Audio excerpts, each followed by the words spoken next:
So in this video, I'll be teaching you the very basic of structure. Structure for furniture, structure for building, structure for anything which you make. Got the point? Yes, sir. So LCS is the topic. Yes, sir. Load carrying system. So load को carry करने का system क्या है? That is called LCS. So LCS to be learnt in terms of building. System को पहले समझते हैं.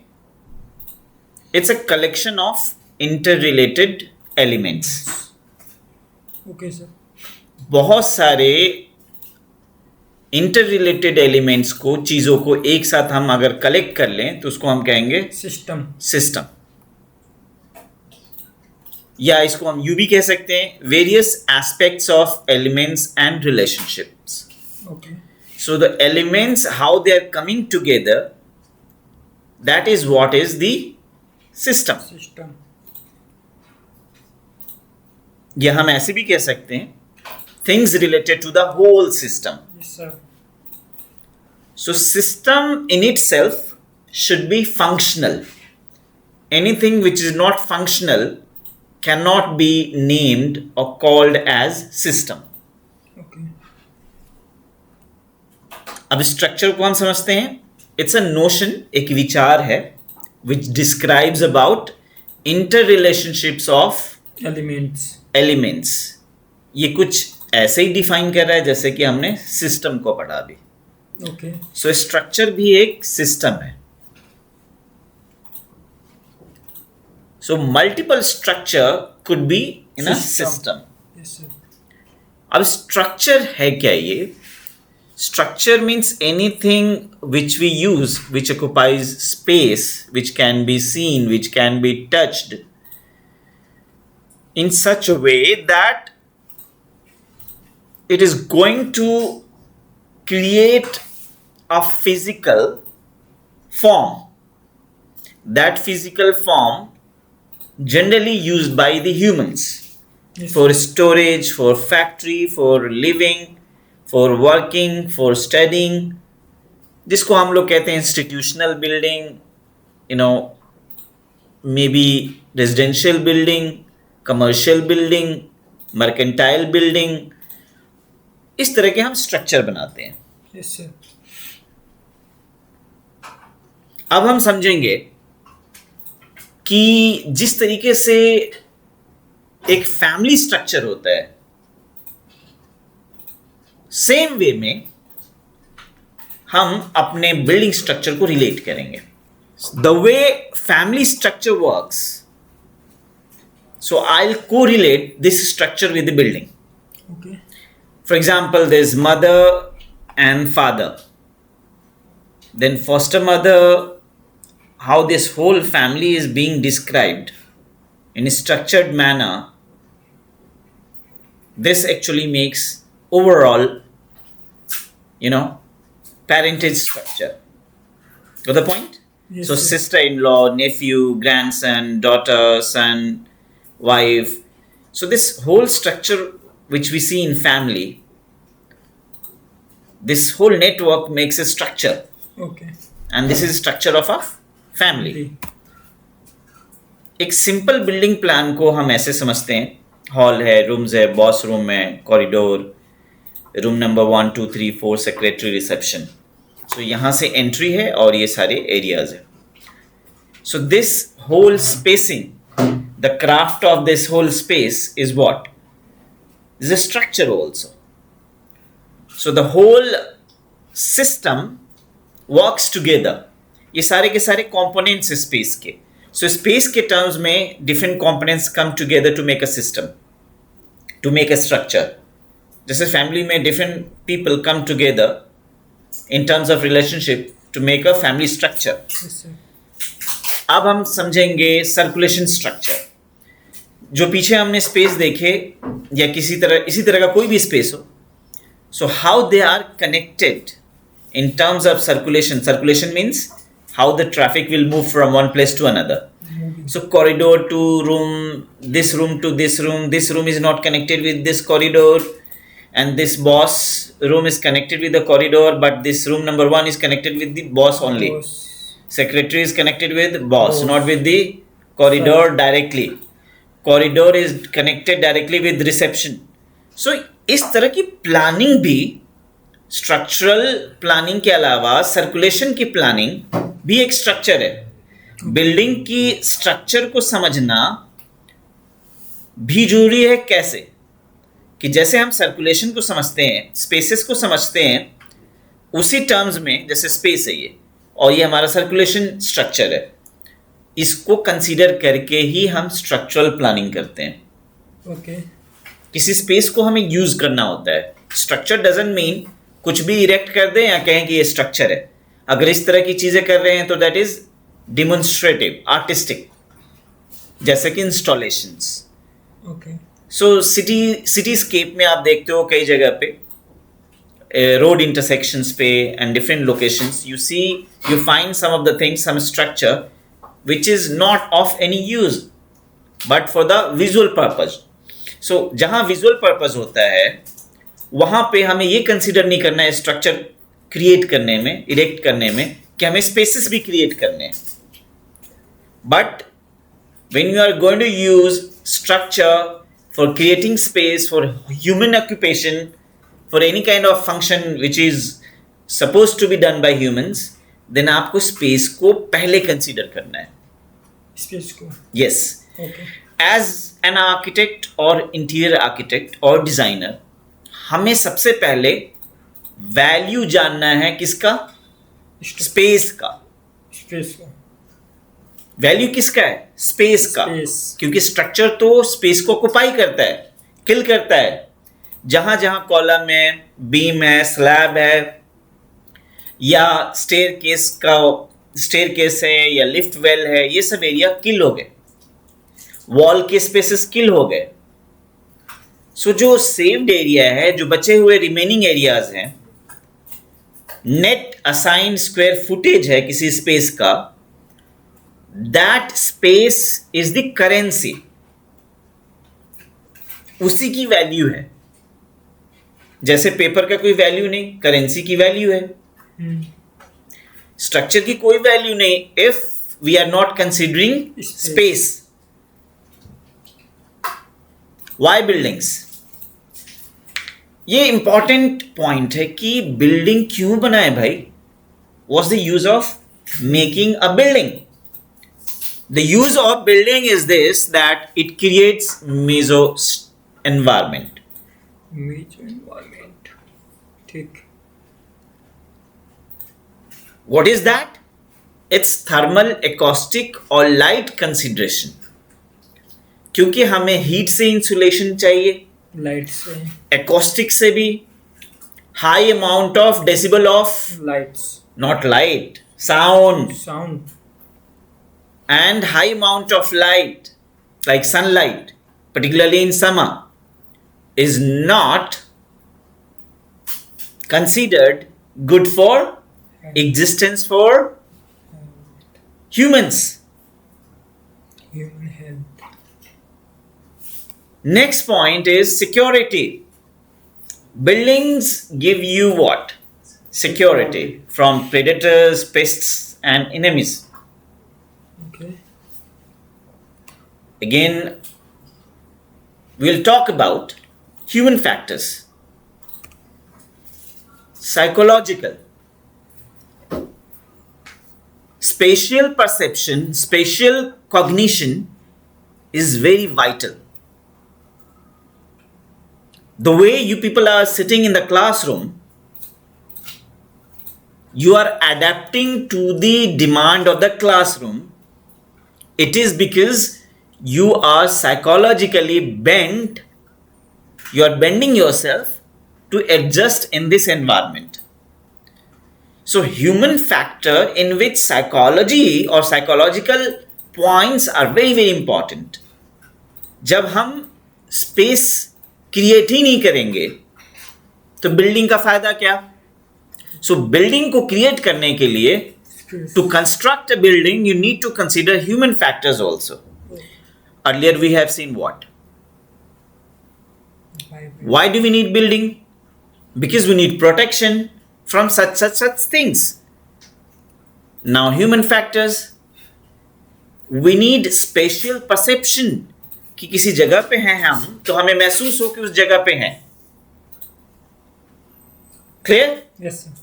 अगर आप किसी मॉल के एंट्री पे हैं या एंट्री के बाद एट्रियम में हैं तो आपको क्या वहां महसूस होता है कि मैं मॉल में आया हूं for window shopping, for actual shopping. So you just move around slowly and you try to see the products displayed here and there. तो आप स्पेस को स्पेशल से कनेक्ट कीजिए. Spatial means space. उसका परसेप्शन क्या आ रहा है आपके माइंड में कि this space is the for the sake of purchasing, selling of the Cloud. Products. अगर सेम वे में मान लो कि आप रिलैक्स करना चाहते हो, so you have a bedroom. There your psychology is not to look around the way you see the way you have behaved in a mall. यहां पे you know that you have a space for sleeping, you have space for a little bit of working, so you behave in a different way. So your psychology matters a lot while constructing a building. Physiological factor is also important. Physiological means शारीरिक. शरीर को क्या चाहिए होता है कि heat ज्यादा, ना मिले. बहुत कम भी ना हो, बहुत ज्यादा भी ना हो, कंफर्ट जोन में हो. Like 23 degree Celsius, 24 degree Celsius temperature is good. जब तक के फिजियोलॉजिकल फैक्टर हमने नहीं कंसिडर किया तो बिल्डिंग बनाने का क्या पर्पज है. Suppose this building in which we are, all walls are open. So what is happening? The whole climatic factor is entering inside the building. गर्मी भी है, humidity भी है, but we are controlling this by making different walls all around, ceiling, floor, etc. And then finally, mechanically we are controlling its temperature and humidity with the help of air conditioning. Yes, sir. अभी classroom में आप physiologically comfortable महसूस कर रहे हो. क्यों? क्योंकि यहाँ पे हमने थर्मल कंट्रोल कर रखा है. Yes, sir. टेम्परेचर को कंट्रोल कर रखा है, साथ में Light. ह्यूमिडिटी को, Humidity और light. लाइट को भी कंट्रोल कर रखा है. Yes. Very good point. क्योंकि too much of light will create what? Glare. जैसे हम लैपटॉप पे भी काम कर रहे हैं, शायद आउटडोर में हम नहीं काम कर पाएंगे. Yes, sir. हाँ, लेकिन इसके अगेंस्ट में टेक्नोलॉजी है जहाँ पे स्क्रीन का पावर बढ़ जाएगा and then you can really interact with your screen the way it happens in your mobile. Sir. Next point, social factor. तो social means what? When 2-3 more people come together for different purposes. So this becomes social, spatial layout pattern. Marketplace है, house है, you have again mall, you have playground. So these spaces are patterned in such a way, the whole layout is laid in such a way that you feel this space is for the sake of this particular function, this space is for this particular function, and also the space has to be in right context. When I am saying context, it means कि वो जो space है enough हो, आपकी need को पूरा कर रहा हो. For example, when you go to Tokyo, which is most crowded place on planet Earth, Tokyo. that's having highest population as a city in the world. वहां पे जो एक लिविंग स्पेस है एक वर्किंग क्लास का, विच इज ऑलमोस्ट से double size और king size bed, that's the only space in which you have a single bed and space around you have different things scattered for your support of your life. Tokyo. Yes, Tokyo. So their social layout pattern is really bad. In our country, if you go to countryside, what you see that we have huge spaces. Yes, sir. For congregation of people, you have huge space. Bedrooms are huge. Yes, sir. Halls or living room or the great rooms or family rooms are big. Kitchen also. You have more social interaction there because of the space. So space is making what? Space is really, really very important while considering to construct a building. अब ये सब सारे points अगर mind में रखते हैं तो obvious सी बात है कि स्ट्रक्चर हमारा कामयाब होगा. Yes, sir. अब मैं एक चीज बता दूं यहाँ पे, कहोगे सर आप इतने सारे पॉइंट्स बता रहे हो, अगर मान लो कोई ऐसी जगह हो जहां पे कोई कल्चरल लाइफ ही ना हो. कल्चरल लाइफ से क्या मतलब, जैसे बहुत सारी सिटीज बनाई गई हैं वर्ल्ड में जहां पे, जैसे मस्दात जहां पे जीरो कार्बन कॉन्सेप्ट है, वहां पे कोई गाड़ी नहीं चलेगी जो हाइड्रोकार्बन पे है. बहुत सारी सिटीज बनी और फेल भी हो गई क्योंकि वहां लाइफ को सपोर्ट करने के लिए सिस्टम्स नहीं थे. और कुछ चीजें ऐसी भी थी कि कल्चरल लाइफ भी नहीं. अब किसी इंसान को एक डिस्टेंट प्लेस पे अब मैंशन बना बना करके अकेले बोलो रह लो, जैसे डीडीए के साथ होता है. डीडीए के बहुत सारी बिल्डिंग्स है बहुत सारे एरियाज में, they are almost empty because they are not considering certain things which I am talking about. आपको अभी लग रहा हो कि ये क्या मैं इतनी सारे पॉइंट्स को कंसीडर कर रहा हूं, काउंट कर रहा हूं, because these things are going to matter for planning of your building. Okay. ठीक है. फॉर एग्जाम्पल एयरक्राफ्ट को हम कहां पे पार्क करते हैं, उसका कोई गाड़ी जैसी पार्किंग नहीं होती कि ये पार्किंग स्पेस है, दैट इज कॉल्ड हैंगर. सो हर चीज के लिए एक अलग स्पेस को कंसीडर करके ही कंस्ट्रक्शन या स्ट्रक्चर को बनाया जाता है. सो कल्चरली मीनिंग होना चाहिए उस स्पेस का, उस बिल्डिंग का. कल्चरल मीन्स कुछ ज्योमेट्री ऐसे भी यूज होते हैं, for example for temple, for mosque, for church. For these spaces we have certain shape pattern fixed. Different religions have their different geometries, geometrical patterns, and that is also fixed. तो ये भी हमें consider करना है while constructing a building or structure. Environmental factors, अब इसकी बात कर लेते हैं. Climate, that is heat, that is thermal, radiation, wind, rain, snow, etc. Then we'll have to consider the economic thing, material cost, labor cost, finances, etc. क्योंकि building बना रहे हो तो ये सारी चीजें लगेंगी ना. Yes, sir.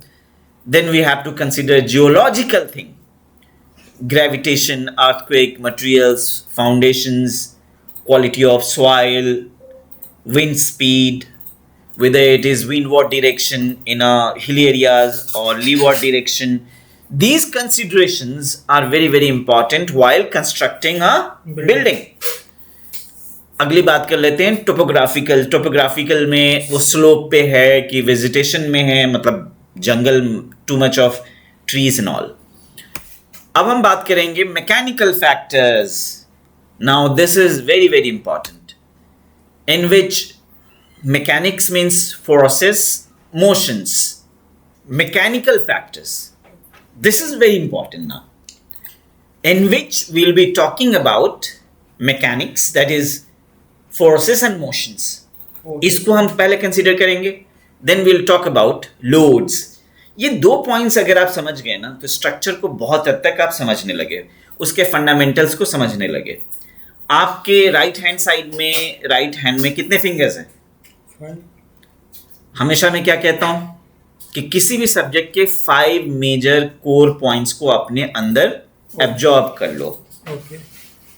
और रेस्ट जितनी भी चीजें हैं वो पेरिफेरल है, वो धीरे धीरे सीखी जा सकती हैं। हमेशा अपने कॉन्सेप्ट को क्लियर करो, फाउंडेशन को स्ट्रॉन्ग करो, and then rest will fall in place in time.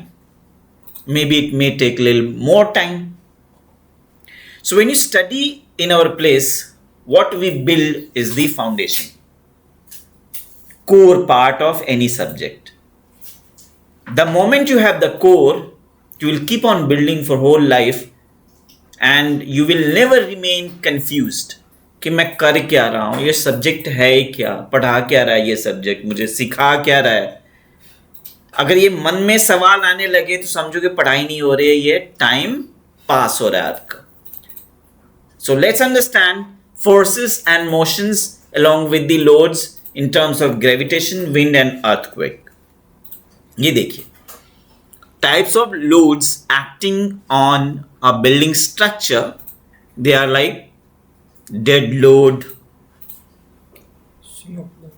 ये loads हैं, forces नहीं है। Dead load, live load. अब डेड लोड क्या है? ढांचे का, बिल्डिंग का self weight, column, beam, slab, wall, stair, you name it, इनका खुद का वेट होता है। particularly when you are constructing a rigid structure in RCC, reinforced concrete cement. अगर हम मेटल में काम कर रहे हैं जिसमें हमने ट्रस सिस्टम यूज किया है, तो जैसे कि हैंगर्स होते हैं एयरक्राफ्ट के लिए, बहुत वाइड स्पैन के अंदर में बिना किसी सपोर्ट के, बिकॉज देखिए उसमें क्या होता है, एरोप्लेन में विंग है, तो आप कॉलम्स नहीं दे सकते उसके रेंज के अंदर में। So dead load is a biggest factor, biggest killer also in case of earthquake. Earthquake किसी को नहीं मारता, but your building does, your dead load does. बिना डेड लोड के अब स्ट्रक्चर बनाना भी मुश्किल है when we are going to construct high rise buildings. आज भी सबसे सेफेस्ट बिल्डिंग कौन सी है? 1 स्टोरी, 2 स्टोरी, 1 स्टोरी, जिसको हम ऑल्टरनेट मटेरियल से बना सकते हैं, बैम्बू से बना सकते हैं, हेज से बना सकते हैं, डिफरेंट कॉम्बिनेशंस है, इवन मेटल में बना सकते हैं। Even in RCC they are safest, but the whole civilization, modern civilization is going vertical, up and up and up. People are mad now for constructing high-rise buildings even up to a kilometer. So dead load, always remember, dead load is deadly. अच्छा, ये sloped roof बनाया गया क्यों? क्योंकि snow load की वजह से, ताकि स्नो फॉल कर सके आसानी से।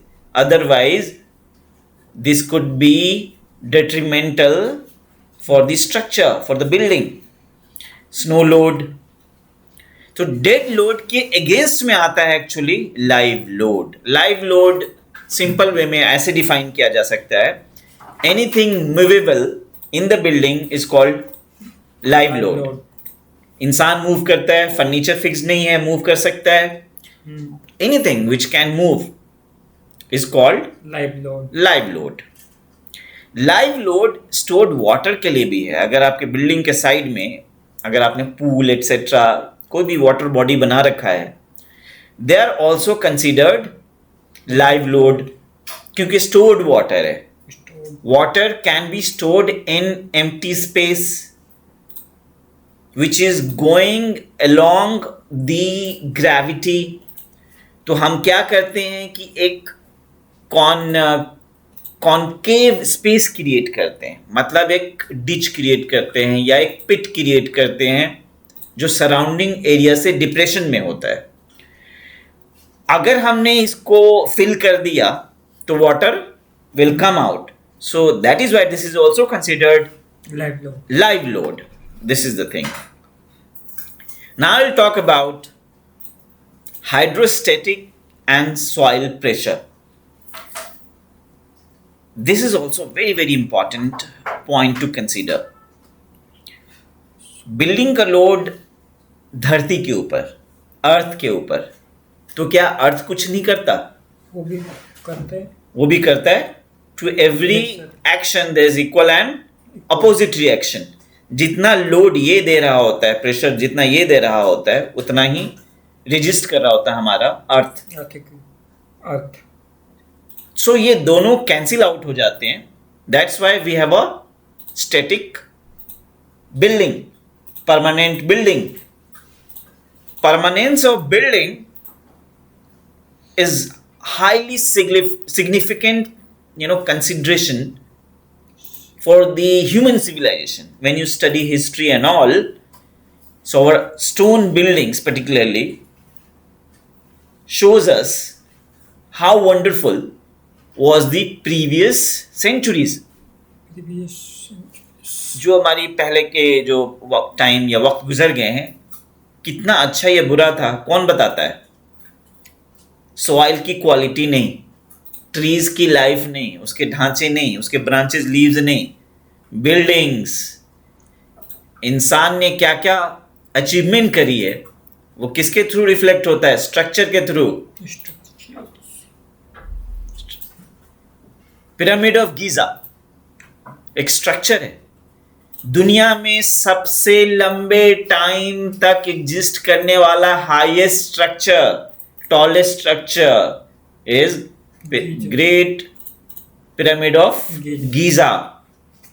जैसे आजकल पूछोगे तो कहेंगे कि ये है वो है, बहुत सारी बिल्डिंग्स है, लेकिन कंप्लीट ह्यूमन सिविलाइजेशन में for the longest period any structure which has been in this world for the longest period is the Great Pyramid of Giza.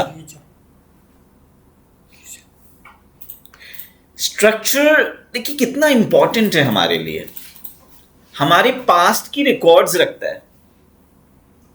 कई बारी आपने सुना होगा कि डिग आउट किए जाते हैं धरती से बहुत सारी चीजें और निकाल के कहते हैं कि हाँ ये ज्वेलरी है, तो ये पॉट है, इससे हमें ये लगता है कि उस टाइम के लोग ऐसे थे वैसे थे.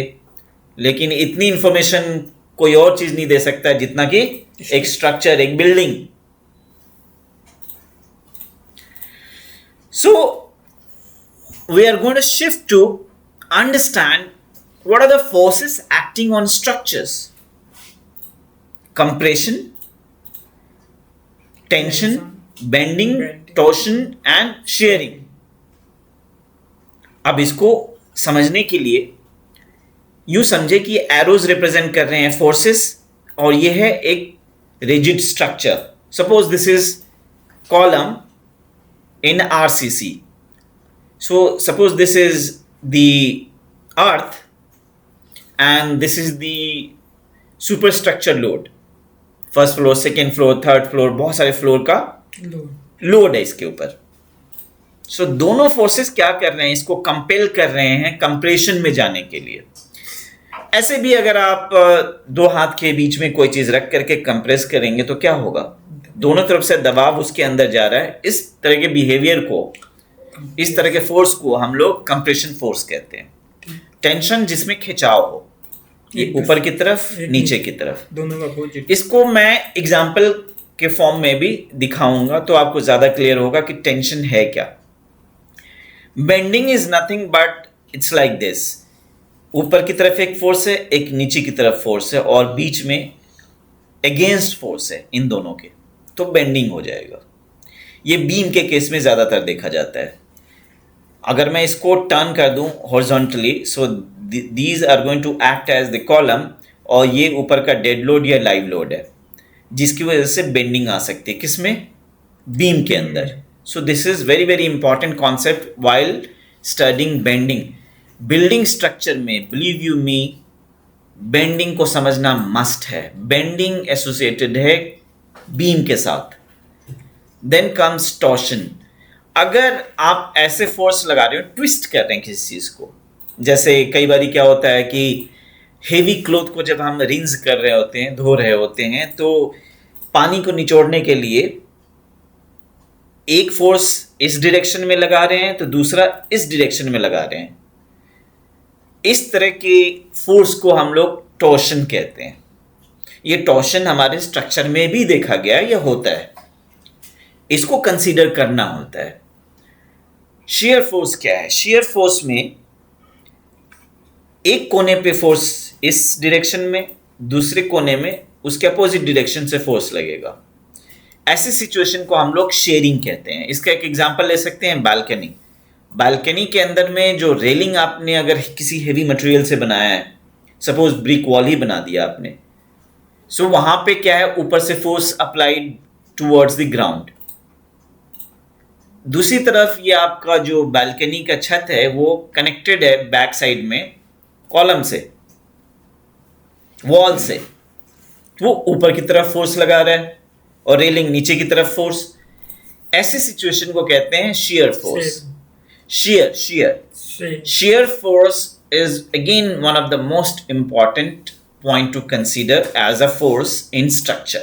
ये 5 points हैं, जैसे मैंने कहा था कि 5 fundamental points one should always remember. अब हम देखेंगे a simplified building जिसका LCS is like this, load carrying system. अब मैं आपको लोड कैरिंग सिस्टम को पढ़ा रहा हूं क्योंकि उससे पहले तो बेसिक थे। So you can see 4 columns are there. These columns are being connected by the beams. Yes, sir. And beam is further connected with slab. So slab के ऊपर में हम चारों तरफ घूम सकते हैं, फर्नीचर को स्प्रेड कर सकते हैं, लेआउट क्रिएट कर सकते हैं, इसमें डिफरेंट स्पेसेस क्रिएट करते हैं, राइट। तो उसका लोड कहाँ जाता है? बीम पे। किसका? स्लैब का लोड। स्लैब पे लोड है खुद का अपना dead load and live load. वो लोड कहाँ ट्रांसफर करता है? बीम पे। बीम से कहाँ ट्रांसफर होता है? कॉलम पे। कॉलम से कहाँ? नीचे ग्राउंड में। ग्राउंड में फाउंडेशन में। फाउंडेशन में फुटिंग पे। ये डिफरेंट कंपोनेंट्स है, जैसे पहले मैं डिफाइन कर रहा था कि there is different elements when they come together they are called system और स्ट्रक्चर। सो इस स्ट्रक्चर को बनाने के लिए हमें एज अ डायफ्राम वॉल्स भी यूज करने थे। इसमें वॉल्स भी हैं, ये वॉल्स हैं। सो ये कॉलम्स, बीम, स्लैब, वॉल, इन सबसे मिलके ये कंप्लीट बिल्डिंग, एक रूम तैयार हुआ।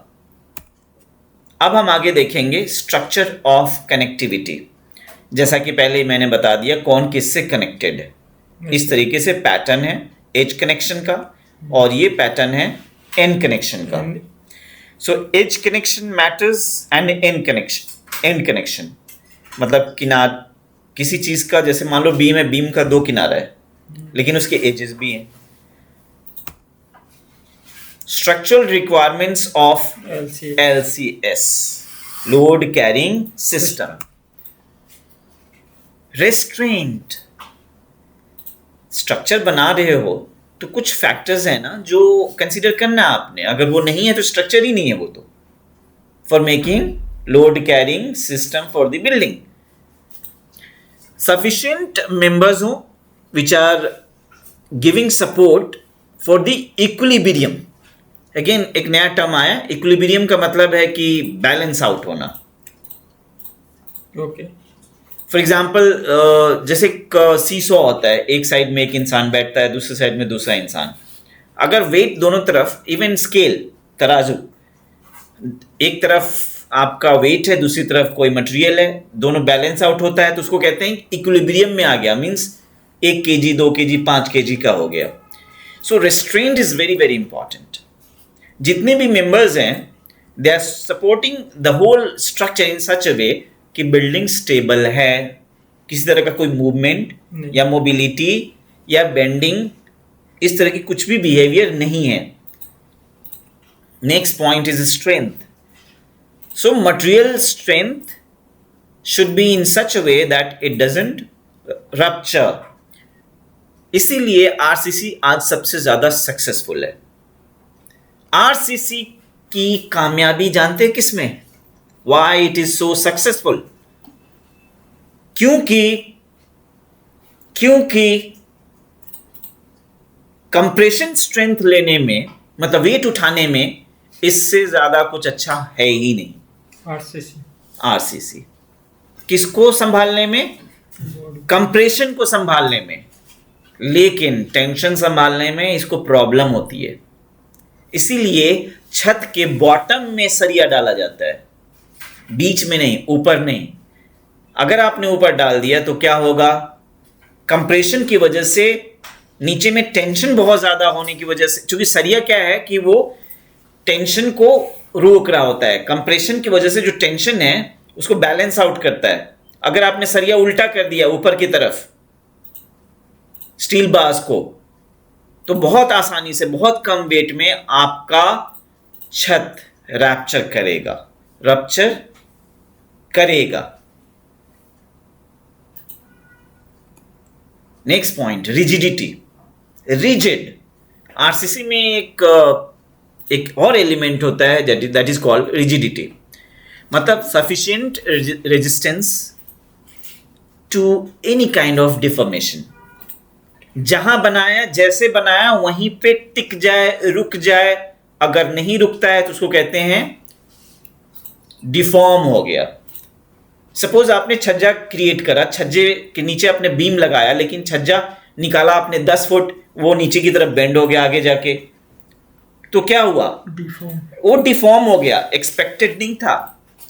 तो कॉलम, बीम, स्लैब, स्टेयर जो भी आप बनाते हैं, जो भी स्ट्रक्चरल कंपोनेंट बनाते हैं, जहां आपने बनाया वहीं रुक जाए, किसी तरह का कोई चेंज ना हो, means there is no deformation, means that particular building is safe to occupy.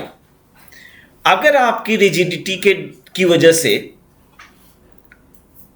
Stable है सब कुछ तो ठीक है, डिफॉर्मेशन आया तो सेफ बिल्डिंग नहीं है। Next point, this is one of the most vital point for this particular chapter, ductility. अब ये वर्ड बहुत सारे डिजाइनर्स को पता नहीं होता, लेकिन आज की रिक्वायरमेंट आपको पता है। अकेले इंटीरियर डेकोरेशन डिजाइन करने से नहीं चलेगा, आपको बिल्डिंग की इंफॉर्मेशन भी रिक्वायर्ड है। So ductility as a topic is taught to structural engineers, but here I am teaching you because I am equipping you in such a way that you face the wall. Client आजकल का क्या कहता है कि take this key, hand over the same key to me after finishing the whole work. Means आप interior भी करो, आप फसाड भी करो, आप बिल्डिंग के कंपोनेंट्स भी करो, please do all stuff and hand over the key to me. कहोगे सर ऐसा तो नहीं होता बिग प्रोजेक्ट्स में? Yes, big project, you know, if the scale is too huge that's a different matter. लेकिन स्केल छोटा है तो लोग ये नहीं चाहेंगे 10 कंसल्टेंट को बुला लें, वो चाहेंगे कि एक ही बंदा करे इसे। So I have seen more than may be 55 to 60% students, they are facing problem in terms of not understanding the building. They only understand the decoration part of the interior space, not even the structural elements of interior. Structure हर जगह पे है। Structure एक छोटे से product से लेकर, एक furniture से लेकर के, एक इंटीरियर के पार्टीशन, पैनलिंग, फॉल सीलिंग से लेकर के पूरी बिल्डिंग में स्ट्रक्चर है। कई लोग कहते हैं structure is studied by the structural engineer. No, it is a stupid question. The answer is that why do we have the support in terms of stretcher in this particular table? Stretcher is behaving like a beam. The leg of this particular table is behaving like column. The whole weight of, you know, books and mobile and this laptop etc. is being taken by the top. Top is transferring the load to the stretcher. Stretcher is transferring the load to the legs and legs finally to the floor. Yes, sir. So you can see it. I have miniaturized this concept in such a way that it's not just the building which is taught in structure. This is furniture also. कुछ लोग furniture बनाते हैं out of balance, उसकी life ही नहीं होती। क्यों? क्योंकि they don't understand the fundamentals of structure. और कहते हैं मैंने तो कोर्स कर लिया। कितने साल का किया? तो मैंने 4 साल का किया। 4 साल में जानते कौन सा कोर्स होता है? स्ट्रक्चर नहीं, मतलब इंटीरियर्स में भी 4 साल का बैचलर ऑफ डिजाइन, ठीक है, बीडेस्क कहते हैं उसे, 4 इयर्स का। 3 इयर्स का जनरल एक डिग्री होता है, बीए कह ले या बीएससी कह ले। 2 इयर्स का एडवांस डिप्लोमा, 1 ईयर का diploma. So why this particular subject is so stretched? Because you need to have complete bouquet, हर तरह के फ्लावर्स, हर तरह के सब्जेक्ट्स जो आपको सपोर्ट करते हैं। किसमें? आपके ओवरऑल ग्रोथ में, आपके ओवरऑल अंडरस्टैंडिंग में। So ductility is so important, without which I don't think one should really call himself or herself a designer. आपको मैं यहां पे एक और वार्निंग देता चलूं कि कुछ ओपिनियंस है दुनिया में कुछ लोगों के कि आरसीसी एक प्लास्टिक मटेरियल है। क्यों है प्लास्टिक मटेरियल? क्योंकि जब सीमेंट को मिक्स कर दिया जाता है डिफरेंट बिल्डिंग मटेरियल से, I am not going to explain it, so after coming in contact with water, cement permanent एक ढांचा तैयार कर देता है जो डिफॉर्म नहीं होते। इन जनरल कोई भी शेप दे सकते हो आप, जिगजैग शेप दे दो, इंक्लाइन शेप दे दो, डोम का शेप दे दो, रैंप का शेप दे दो, कुछ भी शेप दे दो, इसीलिए इसका नाम है प्लास्टिक मटेरियल। पहले पाउडर फॉर्म में है, बाद में वो एक स्टोन जैसे फॉर्म में है, बहुत ही मैसी एंड डेंस स्ट्रक्चर बना देता है, रिजिड स्ट्रक्चर बना देता है। लेकिन अकेले सीमेंट कुछ भी नहीं है,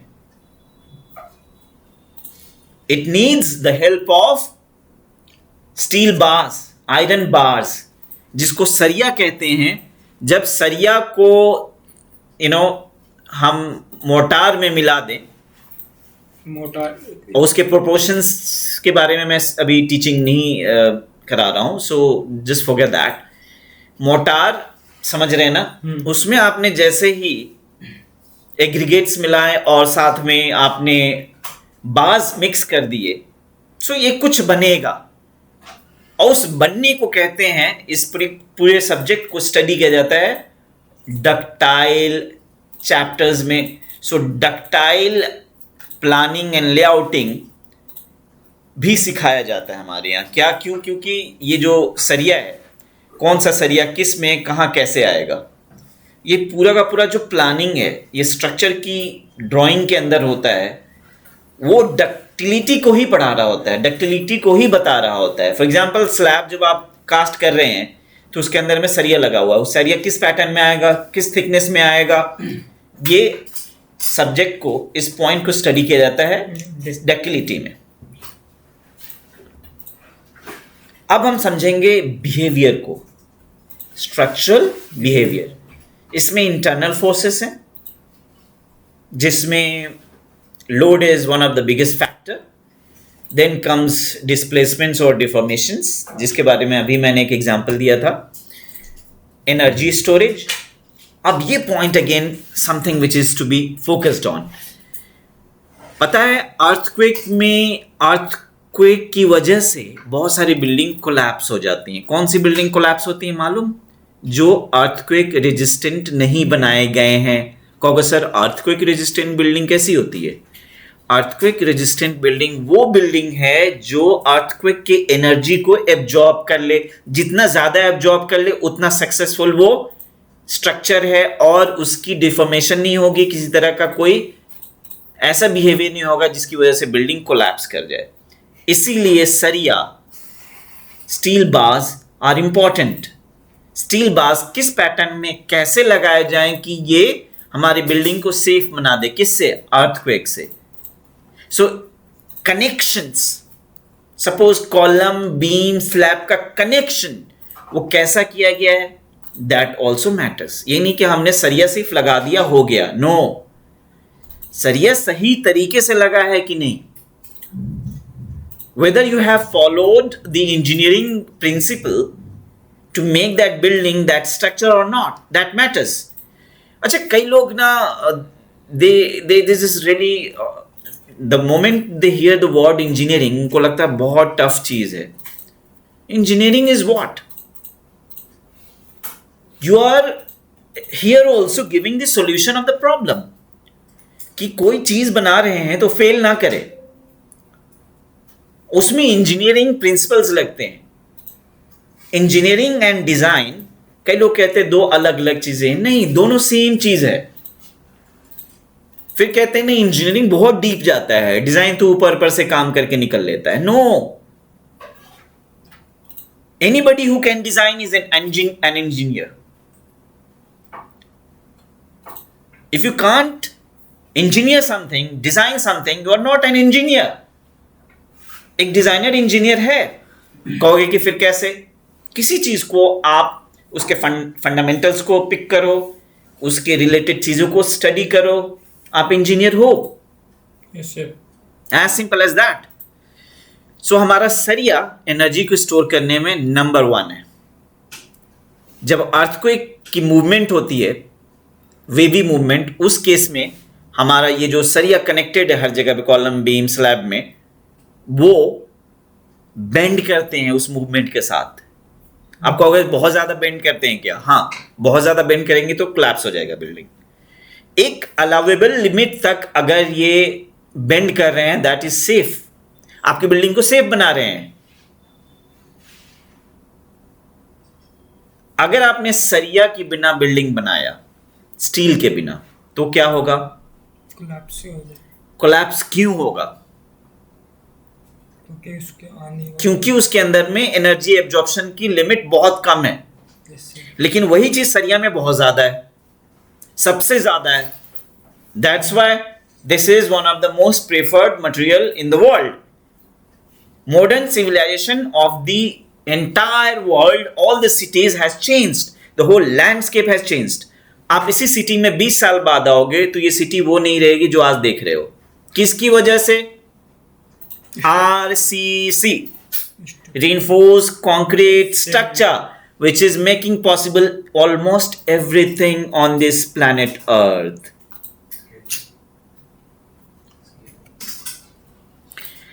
Language of description is mechanical. बस यही होता है कि जो हम स्टडी कर रहे हैं, थोड़ा मैकेनिकल वर्ड्स वगैरह यूज होते हैं. किसी चीज से भागोगे वो भगाएगा. When going gets tough, then tough gets going. बस अगर आपने ये समझ लिया तो आप कुछ भी कर सकते हैं. Direction of predominant load, vertical, horizontal, combination, इस तरीके से डायरेक्शन होता है प्रीडोमिनेंट लोड्स के. Vertical is the gravitational load, horizontal is the wind load जो बिल्डिंग के साइड से लगता है. Combination is earthquake. दोनों का कॉम्बिनेशन हो सकता है. मैकेनिकल फॉर्म्स अब स्टडी करेंगे बीम एंड कॉलम्स के टर्म्स में. ज्योमेट्रिक फॉर्म, ये देखिए, लोड एंड ओरिएंटेशन. देखिए, orientation matters a lot. Load को बार बार मुझे बताने की जरूरत नहीं है क्योंकि dead load and live load होते हैं. स्लैब का लोड किस पे आता है? बीम के ऊपर. सो बीम ट्रांसफर करता है दोनों एंड पे जाकर के कॉलम को. सो load is vertical, but orientation also matters. इस पर्टिकुलर बीम का ओरिएंटेशन इस एरो से दिखाया गया है, this thin arrow. Next, this is column. Load और ओरिएंटेशन पैरेलल है, लेकिन इस केस में क्या था? ये परपेंडिकुलर था और इसमें पैरेलल. सो ऐसी सिचुएशन कब आती है? जब कॉलम के केस में ये सिचुएशन है. लोड वो कैरी करता है, वो ट्रांसफर और उसका ओरिएंटेशन भी नीचे की तरफ है, जो ट्रांसफर कर देता है. यस. परहैप्स आप ओरिएंटेशन समझ नहीं पा रहे, इसको ग्राफिकली मैं शो करूंगा फर्दर। ये देखिए, यहां पे दो सपोर्ट है और यहां एक बीम है, इसमें भी बीम यूं है, लेकिन ओरिएंटेशन देखिए, इसका फ्लैट पार्ट यहां टच कर रहा है इस सपोर्ट में, लेकिन यहां पे इसका flat part is standing like this. Flat part इसमें वर्टिकल है और यहां हॉरिजॉन्टल था। इस पे आप बहुत ज्यादा लोड ले सकते हो, इस पे बेंड होने के चांसेस है। सो हाइट में ज्यादा रखो आप, विड्थ में कम। दिखा द पावर ऑफ ओरिएंटेशन? ये देखिए, ये बीम है। सो बीम को इस ओरिएंटेशन में रखना ही कहलाता है राइट ओरिएंटेशन। ये ज्यादा लोड को संभाल सकता है। लेकिन अगर ये वाला साइड अगर मैंने हॉरिजॉन्टली कर दिया तो ये कम लोड ले पाएगा, बेंडिंग के चांसेस बढ़ जाते हैं। Got the point? यहां पे मैं बताता चलूं, ये रिंग्स है ना, यहां पे स्टीरअप्स कहलाते हैं, यहां पे टाइज कहलाते हैं कॉलम के केस में। ओरिएंटेशन, अब ये देखिए, ये ऐसे है तो ये ऐसे है, इसकी ओरिएंटेशन देखिए, लॉन्गर साइड, शॉर्टर साइड। ये इस पैटर्न को अगर हमने फॉलो नहीं किया तो लोड ट्रांसफर ठीक तरीके से नहीं होगा। इसके बारे में फर्दर हम लोग बाद में डील करेंगे। Mechanical forms, arch and curve beams, arch and curve beams. अब हम देखेंगे लोड ऊपर की तरफ किससे आ रहा है, आर्च में, तो परपेंडिकुलर होता है इसका ओरिएंटेशन, इसका फेस इस साइड को है।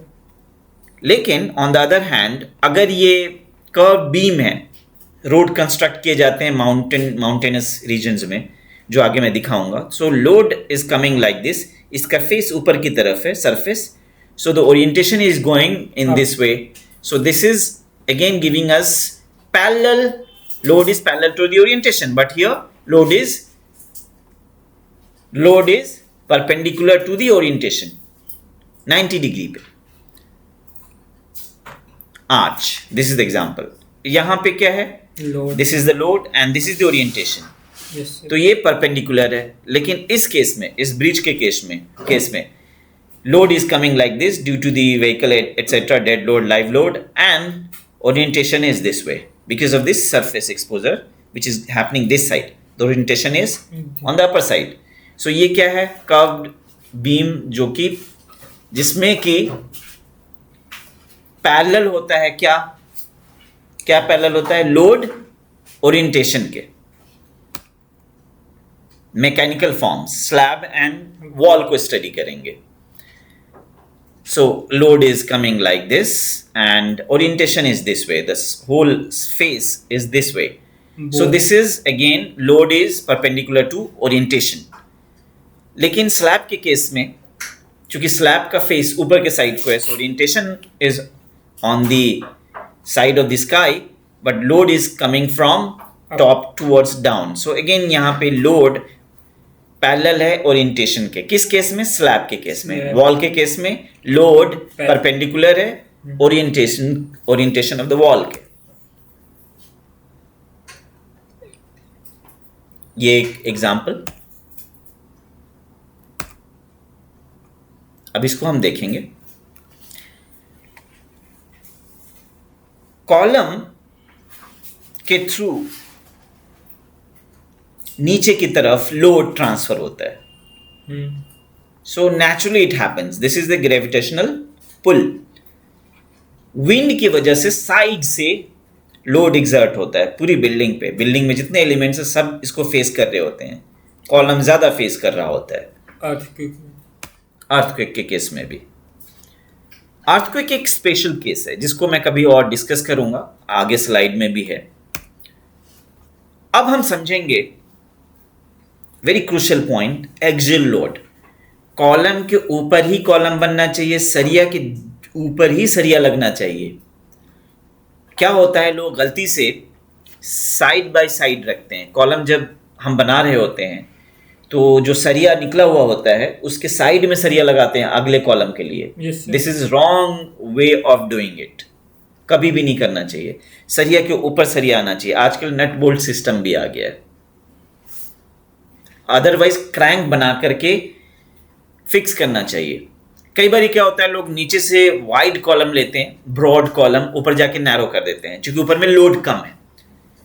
वहां पे एक्सियल लोड वाली प्रॉब्लम आती है। बिल्कुल सेंट्रली आना चाहिए, धरती के ऊपर, अर्थ के ऊपर। जैसा हम एक स्टोन के पीस को गिराएं, जैसे वो वर्टिकली आ रहा है वैसे ही हमारा लोड ट्रांसफर होना चाहिए। सो बिल्डिंग, अगर आप 3rd ग्रेड बिल्डिंग देखेंगे जो अनइंजीनियर्ड बिल्डिंग है, उसमें कॉलम डांस कर रहे होते हैं। फर्स्ट फ्लोर में डांस कर रहा राइट साइड को, सेकेंड फ्लोर में लेफ्ट साइड को, थर्ड फ्लोर में अगेन राइट साइड को। लेफ्ट साइड को मीन्स वो अपने एक्सियल लोड ट्रांसफर को मेंटेन बिल्कुल नहीं कर पाते हैं। That's why you need engineered building. ये छोटे मिस्टेक्स नहीं है, लोड ट्रांसफर सही से नहीं होता है। That is why you need to understand column के बिल्कुल बीचों बीच से ट्रांसफर करना है। ट्रांसवर्स लोड एक अलग तरह का लोड है जो साइड वाइज लगता है, साइड फेस पे लगता है।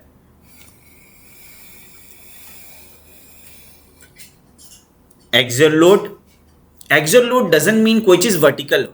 जैसे बीम है, अगर ये हॉरिजॉन्टली है तो भी उस पे एक्सियल लोड को कंसीडर करना है।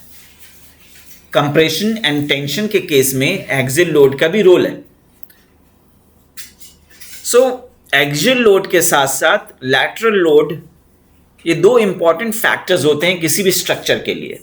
साइड से अगर कोई पुश कर रहा हो बिल्डिंग को, सपोज ये टेबल है, मैं साइड से पुश कर रहा हूं, मींस लैटरल लोड लगा रहा हूं। अगर मैं इस टेबल के ऊपर बैठ जाऊं तो ये एक्सियल लोड के थ्रू ट्रांसफर होगा नीचे की तरफ लोड।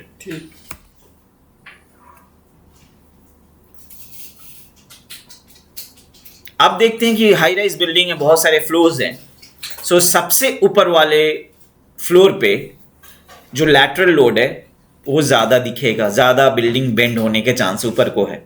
जैसे जैसे आप नीचे की तरफ आते हैं तो जो डिफॉर्मेशन है वो कम से कम होता है नीचे की साइड। कुछ बिल्डिंग्स हैं दुनिया में जो कुछ फीट तक स्वे करती हैं। जितना ऊपर लेके जाओगे आप किसी बिल्डिंग को, उतना ही डिफॉर्मेशन ऊपर के फ्लोर में होगा, नीचे आते आते कम होगा। नीचे आते आते क्यों कम हो रहा है? क्योंकि base part is anchor to the ground earth. अब हम समझेंगे very important to the point, important crux of the whole structure thing, compression and tension. Compression and tension का क्या है कि ये एक बीम है, यहाँ पे सपोर्टेड है, यहाँ पे लोड की वजह से ये बेंड कर सकता है। ऐसे बेंड करने पे इस वाले सरफेस, इस वाले पार्ट में कंप्रेशन होगा, मीन्स ये सारे मटेरियल्स बीच में कॉन्सेंट्रेट करेंगे, लेकिन यहाँ पे खिंचाव होगा इस तरफ को, इसको कहते हैं टेंशन। इसको आप एक्सपेरिमेंट करना चाहते हो तो एक बैम्बू की स्टिक को आप बेंड करो, सो जो कॉन्वेक्स वाला पार्ट है वहाँ क्रैक करना शुरू करेगा, कॉन्केव वाले पार्ट में बैम्बू का मटेरियल आपस में कॉन्सेंट्रेट होगा बीच में।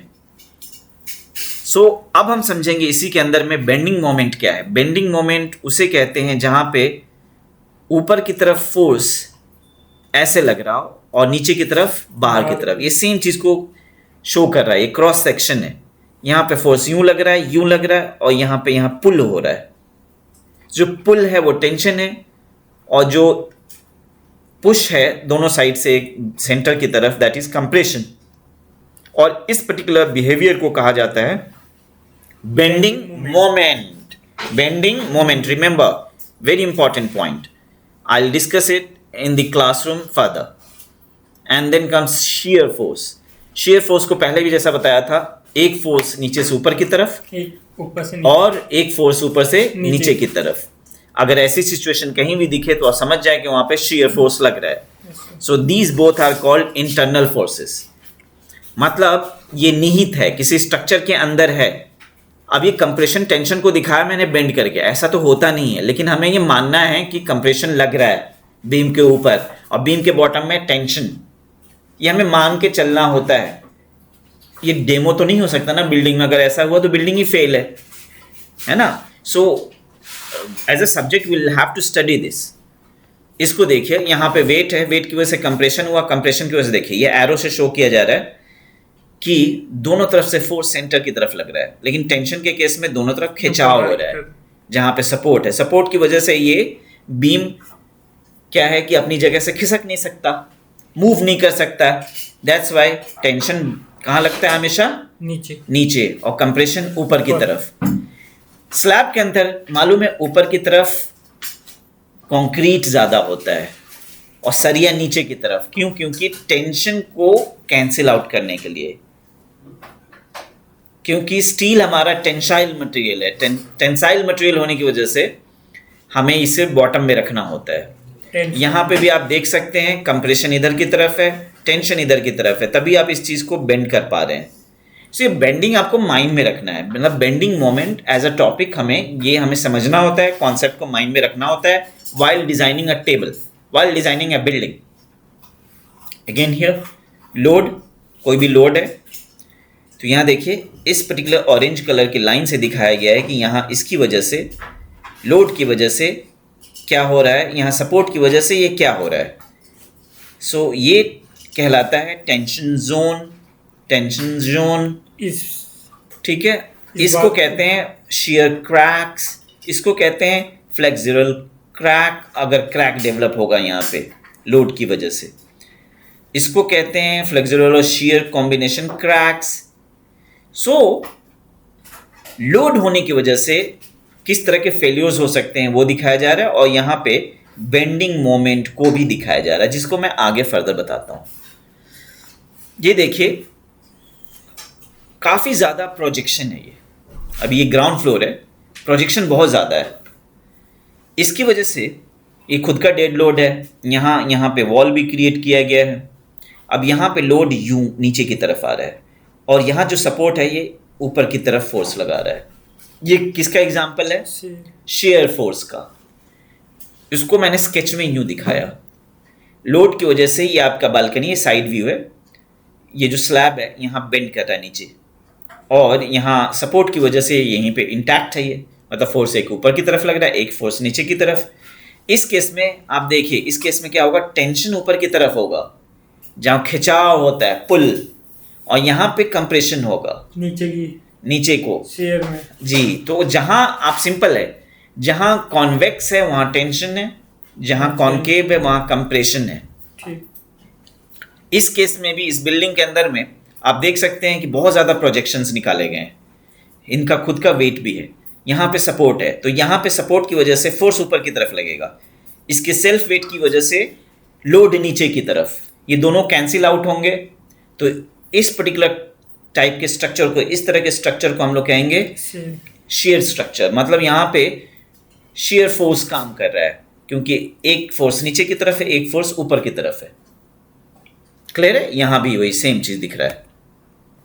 अब हम बेंडिंग मोमेंट को ऐसे समझेंगे जैसा कि ये समझ सकते हैं, यहाँ पे ये कॉलम है, ये कॉलम है, यहाँ पे बीम है।